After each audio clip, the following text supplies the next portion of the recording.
جی دوستو، آپ دیکھ رہے ہیں کلاڈوس کو۔ جو دوست مجھے دیکھتے رہتے ہیں، سنتے رہتے ہیں، وہ جانتے ہیں کہ میں جب سے یہ سائفر کی کنٹروورسی شروع ہوئی ہے، میں یہی مشورہ دے رہا ہوں کہ اس کو زیادہ مت اچھالیے۔ لیکن لگتا کچھ یہی ہے کہ اپوزیشن بھی اور حکومت وقت بھی ان کو شاید اس کنٹروورسی میں نظر آ رہا ہے کہ وہ اس میں کچھ پولیٹیکل پوائنٹ اسکورنگ کر سکتے ہیں اور اپنے لیے جو پولیٹیکل اسپیس ہے اس کو بڑھا سکتے ہیں، اپنا ووٹ بینک بڑھا سکتے ہیں اور ایک دوسرے کو امبیرس کر سکتے ہیں۔ اسی لیے اب یہ جو کنٹروورسی ختم نہیں ہو پا رہی۔ ممکن ہے سیاسی جماعتوں کو اس سے کوئی سیاسی فائدہ تو مل جائے، لیکن یقین جانیے جو ریاست کو یا اس کے مفادات کو اس سے نقصان ہو رہا ہے، اس کا شاید کسی کو اندازہ نہیں ہے۔ یہ ضرور ہے کہ ہمیں فارن پالیسی جو پاکستان کے ایشوز ہیں ان کو زیر بحث بھی لانا چاہیے، ان پہ تنقید بھی کرنی چاہیے، کچھ مشورے بھی دینے چاہیے۔ لیکن کچھ معاملات جو، اور یہ ہم سب پرائیویٹلی کرتے ہیں، لیکن کچھ معاملات جو سرکاری سطح پہ ہوتے ہیں اور کانفیڈینشیل ہوتے ہیں، ان کو اگر آپ پبلک ڈومین میں لے کر آ جائیں تو اس سے بڑے نقصانات ہوتے ہیں۔ اور میں سمجھتا ہوں کہ یہ جو کنٹروورسی اس وقت بھی چل رہی ہے سائفر کے حوالے سے، یہ کسی طور بھی ریاست کے مفاد میں نہیں ہے۔ بہرحال یہ معاملہ تو چلتا رہے گا، لگتا اب کچھ ہی ہے، اب کہاں جا کے ختم ہوتا ہے، اگلے الیکشنز تک ختم ہوتا ہے، کیا ہوتا ہے، وی ڈو ناٹ نو۔ لیکن اس سے ہماری ریاست کے لیے جو امبیرسمنٹ پوری دنیا میں ہو رہی ہے، میں تقریباً ہر روز ہی بھارت کا میڈیا پڑھتا ہوں، ویسٹرن میڈیا بھی پڑھتا ہوں، اور وہاں پہ جس قسم کے تبصرے آ رہے ہیں، آپ یقین کیجئے بہت اندر سے ایک لحاظ سے پریشانی بھی ہوتی ہے اور افسوس بھی ہوتا ہے کہ ہم دنیا کہاں جا رہی ہے اور ہم کس طرف جا رہے ہیں۔ ہماری جو سیاسی، جو ہماری ایک لحاظ سے جو پولیٹیکل لینگویج ہے ہماری، وہ بھی leaves much to be desired frankly speaking. ہم جو سیاسی مارکہ آرائی اس وقت جاری ہے، اس کو بھی اب کسی طور نیچے آ جانا چاہیے، لیکن لگتا نہیں ہے کہ ایسا ہوگا۔ وہ اس میں اور مزید جو ہے تناؤ کھچاؤ آئے گا، اور اب تو اسلام آباد میں جگہ جگہ کنٹینرز بھی لگ گئے ہیں ان انٹیسپیشن کے عمران خان کسی وقت بھی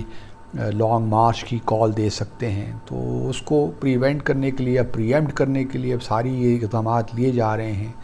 لیکن کویسچن یہی ہے کہ ہمارا ملک، ریاست، بحیثیت ریاست کس طرف ہم جانا چاہ رہے ہیں؟ کیا ان تمام چیزوں سے ہماری سیاست کسی بہتر ڈائریکشن کی طرف جا رہی ہے، یا ہم مزید پیچھے کی طرف جا رہے ہیں؟ جو تھوڑے بہت گینز ہم نے کیے،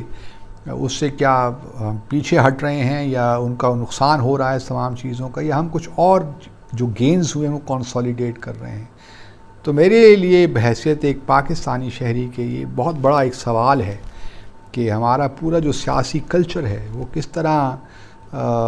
ریزہ ریزہ ہوا جا رہا ہے، اور ہمیں اس کا شاید احساس بھی نہیں ہے۔ دوسری طرف پاکستان کی معیشت کا بھی آپ دیکھ لیجئے تو اس میں بھی بہت سی ایسی چیزیں ہیں جس سے دل دکھتا ہے۔ ابھی دیکھیے نا آپ، جس قسم کے ہمیں ریسپانسز دنیا سے مل رہے ہیں۔ سیلاب کے لیے یو این سیکرٹری جنرل نے $160 ملین کی اپیل کی تھی، اور ابھی تک $100 ملین بھی ہمیں نہیں ملے، کجا کے $160 ملین کی ہم توقع رکھیں۔ اور اس کے بعد پھر ابھی حکومت نے اور یو این نے مل کر $816 ملین کی ایک نئی اپیل لانچ کر دی ہے۔ ابھی $100 ملین بھی نہیں مل پائے، کجا کہ ہم یہ توقع رکھیں کہ دنیا ہم کو $1 بلین اس طرح دے دے گی۔ ایشین ڈیولپمنٹ بینک نے کچھ کمٹمنٹ دی ہے، لیٹس ہوپ کہ وہ پوری ہو جاتی ہے، لیکن دنیا کا وہ رسپانس نہیں۔ اور ہمارے جو حکمران ہیں ان کو ایک بڑا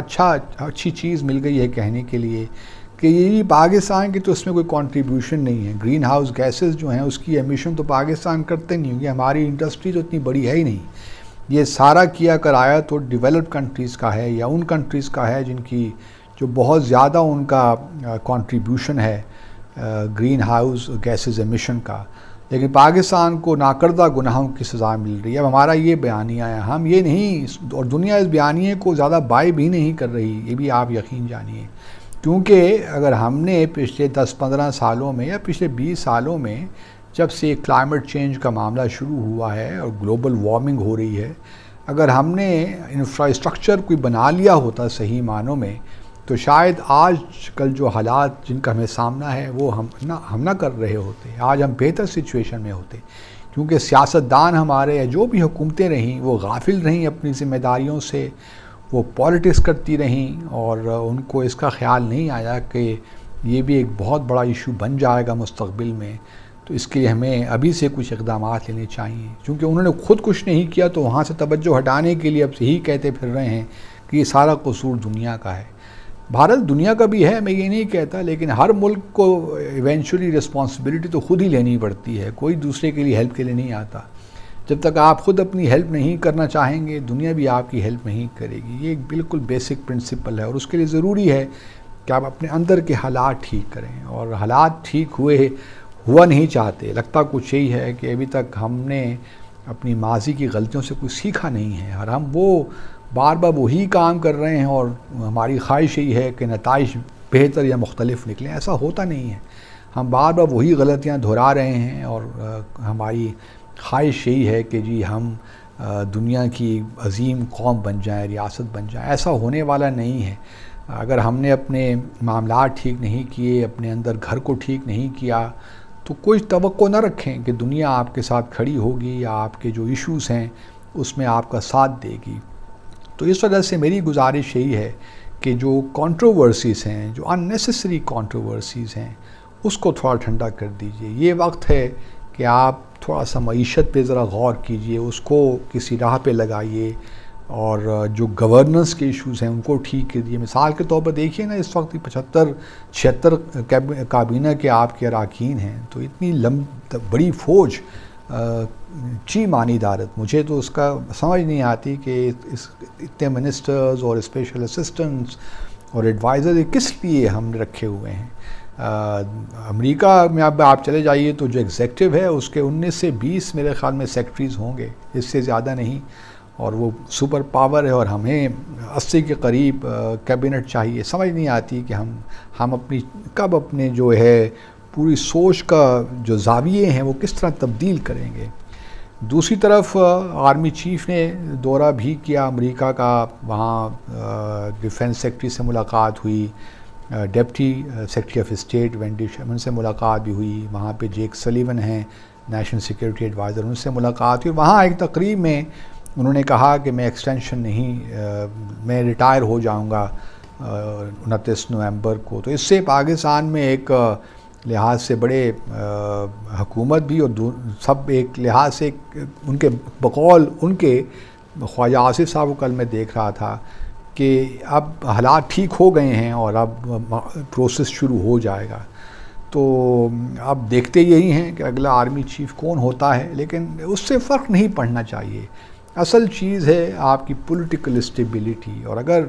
ہمارے سویلین انسٹیٹیوشنز بہتر ہو جائیں گے انشاءاللہ تو چیزیں خود بخود ٹھیک ہو جائیں گی۔ تو ہم ایک بڑے مشکل فیز سے اس وقت گزر رہے ہیں، بہت سے ایشوز ہیں، کیا افغانستان کا ایشو ہے، بھارت کے ساتھ ہمارے تعلقات، کشمیر پہ ہماری سفارتکاری کے جو حالات ہیں، اسی طرح امریکہ، چین، روس کے ساتھ تعلقات کے معاملات، اور بہت سے انٹرنل ہمارے اکانومی کے ایشوز، پولیٹیکل جو ہمارے ہاں ایک کنفرنٹیشن کا معاملہ ہے، یہ کس طرح چیزیں دور ہوں، اس کے لیے ہمیں بڑے وائز لوگوں کی ضرورت ہے جو کہ ایک لحاظ سے مل بیٹھیں اور ایک راہ کا تعین کریں، لیکن لگتا نہیں ہے کہ ایسا ہوگا، اور بڑے اداس دل کے ساتھ یہ بات کہہ رہا ہوں۔ اپنا خیال رکھیے، اللہ حافظ۔